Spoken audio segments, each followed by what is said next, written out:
Here we go. Kevin Stefanski again. This is a Zoom call. So he's going to talk about how he feels so far with the training camp. He likes to make this statement about if you weren't in the game, you still have to learn from the mistakes. Yeah, that's right. You got to learn from the mistakes if you weren't in the game, but experience is what makes it stick. So let's let Kevin talk about this quarterback situation that he's gonna dance around it. He won't go straight in and say, because I don't believe they've made a decision. They're probably they probably confused over that. I don't know if they even know what to do at this point. Let's see. And like I told you guys, there's so much to learn from in that game, and that's the part for us as coaches that we have to point out things that we have to get cleaned up, even if you weren't in there on that rep. And I think that's a big part of learning is seeing and doing and then correcting mistakes. But pleased with the effort and then looking forward to this week. With that, I'll take any questions. All right, first question go to Daniel. Hey, Kevin, how you doing? You said that you wanted to get through yesterday. You said we'd have a little chat. What do you plan to do at quarterback for the dress rehearsal game, and what is the timeline for naming week one starter?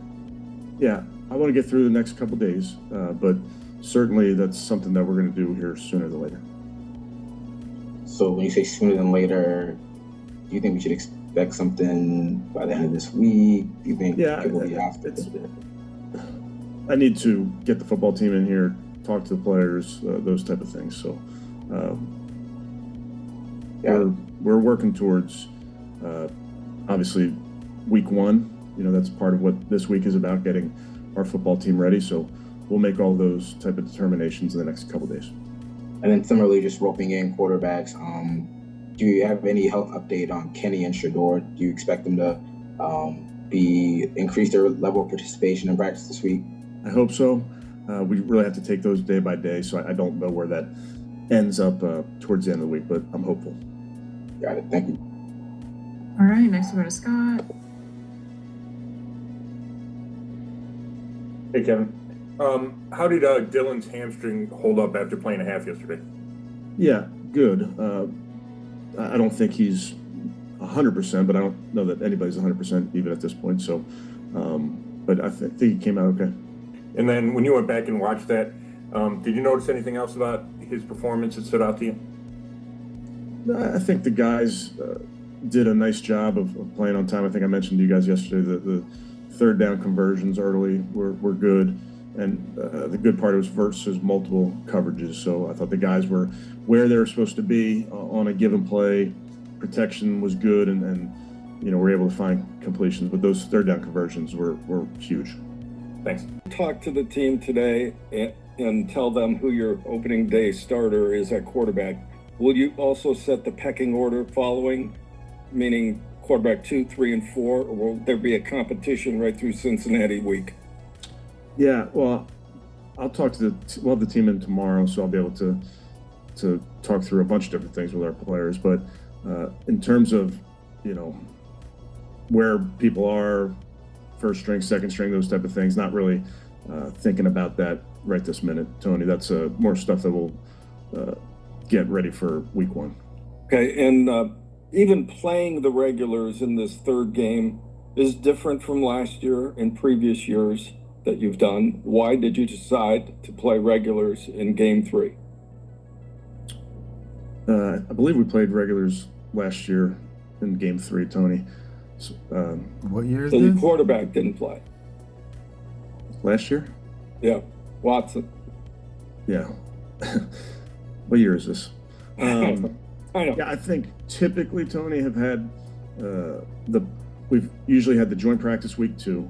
So we've played our guys sometimes a little bit in week 1, and then a good bit in week 3, with week 2 being the joint practices. Obviously, the difference this year will be that joint practice in week 1. And then this year, just feel like that's what this team needs to get ready. Try to every single year make decisions based on what the guys need. So that's what we'll do. Okay. All right, next we go to Mary Kay. Yeah, Kevin, is everyone still in play to a certain extent for the week 1 start, or is that not realistic anymore to think that all 4 quarterbacks could have any kind of a shot to start week 1? You know, honestly, Mary Kay, just so focused on our guys' development and practice and doing what they're supposed to do when they get in these games. Obviously, we will name a starter.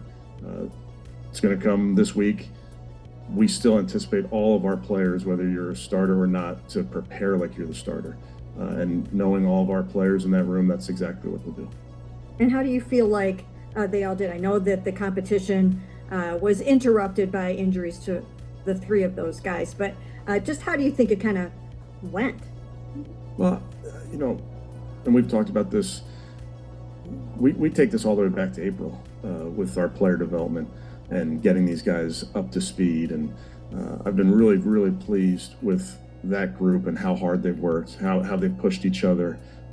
And I think they're all getting better. I think you see all moments in practice, you see moments in games where these guys are getting better. Obviously, like you mentioned, injuries are the worst part of this game, and it, you know, it keeps a guy out of a practice or a game. That's not ideal, but I go all the way back to April with the work that these guys have put in. Thank you. All right, next we'll go to Spencer. Along those lines, Kevin, obviously with the injuries, you haven't gotten a chance to evaluate all these guys probably as fully as you wanted to. But Andrew did mention earlier in camp that keeping 4 is something you guys will consider. Is that something you think is still on the menu despite how some of these injuries sort of played out and derailed some of the evaluation? Yeah, I think we'll let it play out as we get closer to the cut down. Those are all conversations that we are always having, but those are tough decisions. You know, I'd like to keep everybody, but not realistic. All right, the great Mary Kay. What you say, Mary Kay? All right, we'll go to Mary Kay. Yeah, Kevin, I don't know if you can answer this or not, but would you say that both of the route runners on that levels concept that turned into the pick 6, did both of them kind of run the wrong route? I'm going to protect the identities, Mary Kay, but we did not do what we were supposed to do on that play, and we will get that coached up. That's like I mentioned to you guys yesterday, you really should never have an interception on a play like that. It should be a safe throwaway run, but we have to do a better job of coaching that and executing that. Thank you. Last one from Cam. Yeah, but I know Alex Wright, Julian Aquara, Joe Tryon, Shoyinka, they've made plays on that edge. Isaiah McGuire in that room too. What else? Okay, well, that's that. People want to know what's happening with this 4, 5, 6 quarterback room. That's what people really want to know. So what I got out of this Zoom call they had today with Kevin Stefanski was that in a week, you will know who the starter will be. I predict it will be Joe Flacco. So they haven't had him playing live in action, and they're keeping his snaps limited, you know, because they want to make sure he's not put in danger. So you're going to have Flacco. Kenny Pickett, I don't know how many reps he's had. So the question is who will be number 2? And then once you get that, clearly number 3. And number 4 probably going to get released. That's my interpretation of the situation. Like, share, subscribe, represent. Peace.